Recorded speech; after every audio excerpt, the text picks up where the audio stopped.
یہ کہہ کر وہ ہنسنے لگے۔ میں کہتا ہوں عمر گزر گئی جمیلہ، پر تمہاری محبت اب بھی ویسی ہی ہے۔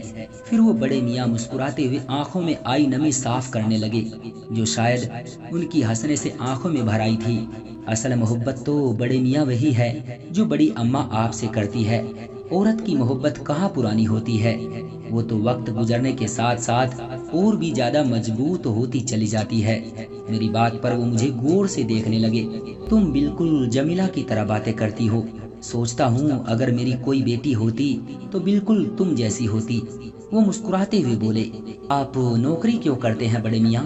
میرے سوال پر وہ پھر سے رخ بدل گئے تھے۔ عجیب سا مزاج تھا ان کا۔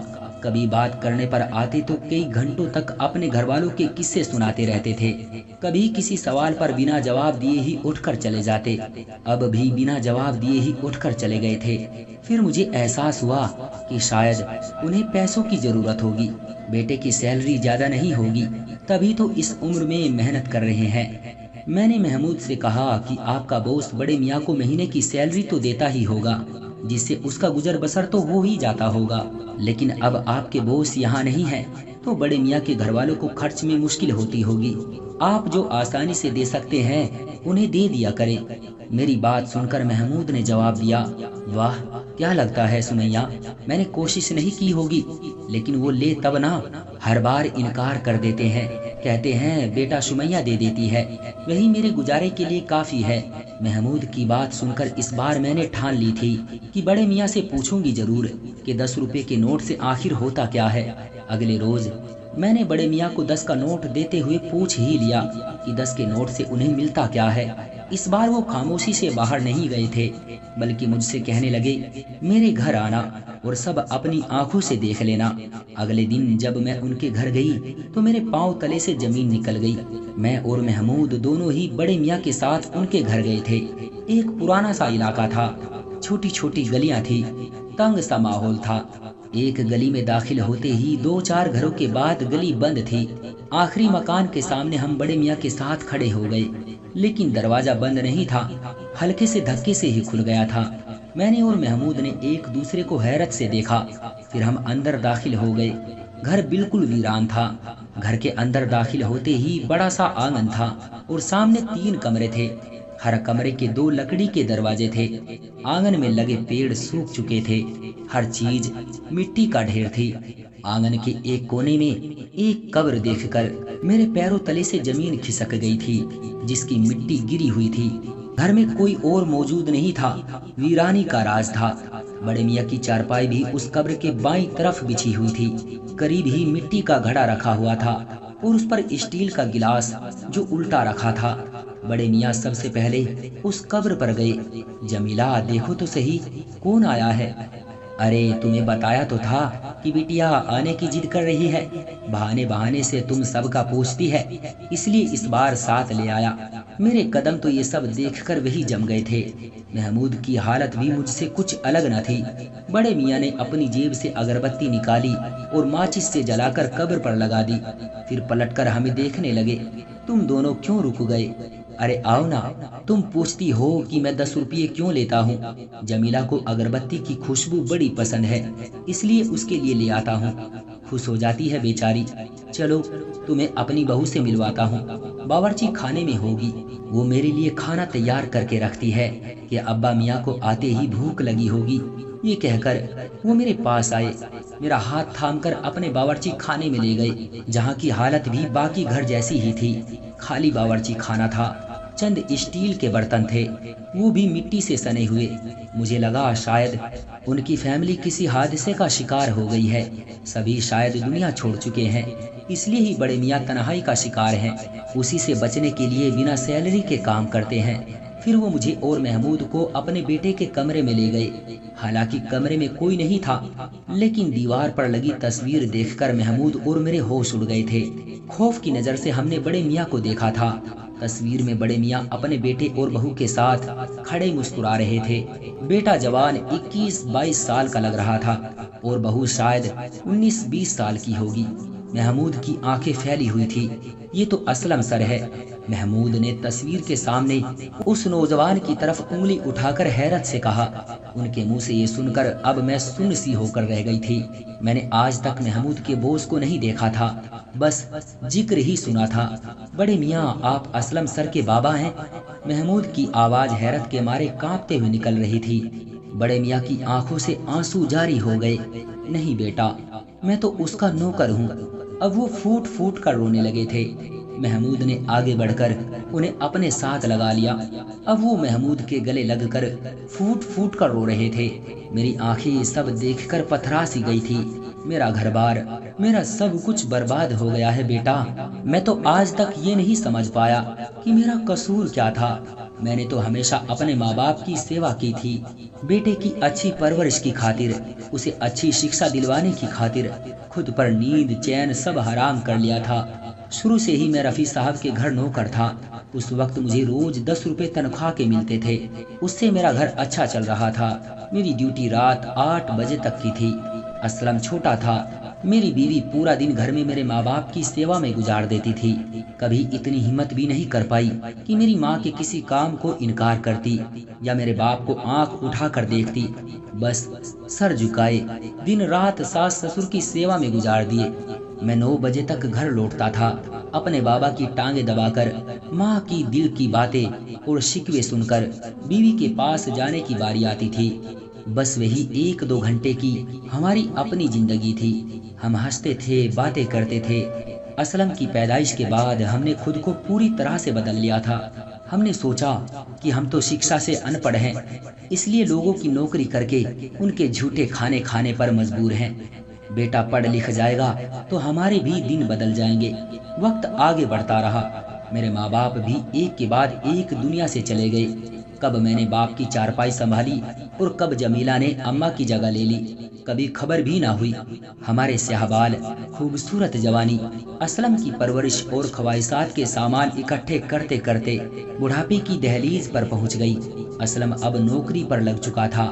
میں نے اپنے سیٹ رفیع صاحب سے کہہ کر اسلم کی ان کے آفس میں نوکری لگوا دی۔ وہ بھی میری بات مان گئے، کیونکہ میں نے ساری جوانی ان کے گھر کی سیوا میں گزاری تھی۔ بس روز کے 10 روپے کی سیلری پر، باقی وہ اپنے گھر کا بچا کھانا اور جھوٹے کپڑے دے دیتے تھے، جنہیں پہن کر میں نے اور جمیلہ نے وقت گزارا تھا۔ رفیع صاحب کی ایک ہی بیٹی تھی، گلناز، اکلوتی تھی، اس لیے گھمنڈی اور بدتمیز بھی تھی۔ مجھے تو نوکر کہہ کر پکارتی تھی، لیکن بہرحال جب میں نوکر تھا تو نخرے کیا دکھاتا۔ بات یہیں تک رہتی تو تکلیف نہ دیتی۔ اسلم کی سیلری اچھی لگ گئی تھی۔ میں نے سوچا اب ہم دونوں بڈھے بڑھیا کے بھی دن بدل جائیں گے۔ میں بھی اب نوکری چھوڑ کر گھر بیٹھ جاؤں گا۔ جو وقت جوانی میں بیوی کو دے نہیں پایا وہ ہم دونوں بڑھاپے میں ساتھ گزار لیں گے۔ سوچ تو یہی تھی کہ جیسی سیوا جمیلہ نے میرے ماں باپ کی ہے، بہو بھی ویسے ہی ہماری بھی کرے گی۔ اسلم کی پہلی سیلری ملنے پر میں نے رفیع صاحب سے کہا کہ مجھے اب نوکری سے چھٹی چاہیے۔ وہ بھی خوشی سے مان گئی۔ چند مہینے گھر پر رہ کر ہی گزارے تھے کہ ایک دن رفیع صاحب میرے گھر آئے اور گلناز کے لیے اسلم کا رشتہ مانگا۔ میں تو حیران رہ گیا، کہاں اسلم اور کہاں گلناز۔ اسلم خوبصورت تھا اور محنتی بھی تھا۔ رفیع صاحب کو اور کیا چاہیے تھا؟ ساری زندگی میری تو غلامی میں گزر گئی تھی، اب انہیں اسلم کی غلامی چاہیے تھی۔ گلناز بیٹی اگر کسی دوسرے گھر ودا ہو کر جاتی تو 4 دن نہ رہ پاتی، اس لیے اسلم کو پھنسا لیا اور میرا بیٹا بھی دولت دیکھ کر ہوا میں اڑنے لگا۔ میرے لاکھ سمجھانے پر بھی گل سے شادی پر وہ ڈٹا رہا۔ بہرحال مجھے ہی آخر میں بیٹے کی خواہش کے سامنے سر جھکانا پڑا۔ گلناز چند دن ہی ہمارے گھر کی زینت بنی، پھر اسلم کو بھی اپنے ساتھ لے گئی۔ جمیلہ بہت روئی تھی، لیکن میں نے اسے سمجھایا کہ بیٹے کی اپنی زندگی ہے، اسے گزارنے دو۔ وہ کہنے لگی کہ میں نے بھی تو اپنی جوانی اپنی خواہشات پر مٹی ڈال کر اسلم کی خواہشات کو پورا کرنے میں عمر گزار دی، کیا یہ دن دیکھنے کے لیے؟ میں نے کہا وہ ہمارا فرض تھا۔ وہ رونے لگی، کہنے لگی اس کا کوئی فرض نہیں ہے۔ میں نے اسے بہت بہلایا، لیکن وہ بیمار رہنے لگی تھی اور اسلم پہلے تو ہفتے میں 1 بار شکل دکھا جاتا تھا۔ گھر کے خرچے کے لیے پیسے بھی دے جاتا تھا، لیکن پھر اس کا آنا جانا کم ہو گیا۔ میں نے جب دیکھا کہ بیٹا اب خرچہ بھی نہیں دیتا تو کسی اور گھر میں نوکری کر لی۔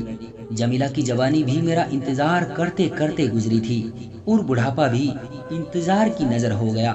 مجھے اگر ذرا دیر ہو جاتی تو دروازے کی دہلیز پر کھڑی میرا انتظار کرتی رہتی تھی، اور یہی انتظار اسے ایک دن قبر میں لے گیا۔